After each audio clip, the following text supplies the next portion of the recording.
Ganito rin ba yung handle ng payong nyo mga mima? Ayan o, pa-ring or pa-hook. Ito yung newest design ng mga mini or pocket size umbrella ngayon. Upgraded na din yung mga payong ngayon ha. Tignan nyo, napakaliit lang and kasyang-kasya sa mga small bags.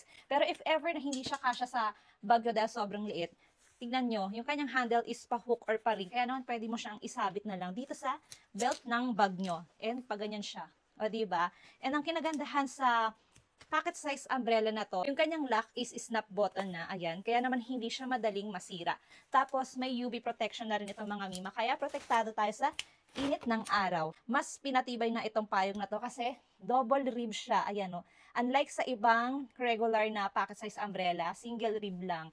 Ito is double ribs, kaya naman mas matibay ito. Kasya dito one person mga mima. And meron pa tong ibang available na color na pwede niyong pagpilian dyan sa yellow basket. And isa pa sa nagustuhan ko dito sa pocket size umbrella na to is, ayan, meron siyang lock dito. Kaya naman, hindi siya yung nahihila. Ganyan siya dahil meron siyang lock. Napakaganda nito mga mima kasi ayan pa-ring or pa-hook siya, tapos double ribs na rin siya. At dahil nag-uulan-ulan ngayon at may bagyo, bawal tamarin na. Ayan maliit na to mga mima, kasyang-kasya to sa small bags nyo. And pwede mo na lang siya i-hook sa belt ng bag mo, kaya naman pwede mo siyang ibulsa lang. Kaya go na, nasa yellow basket ko lang to.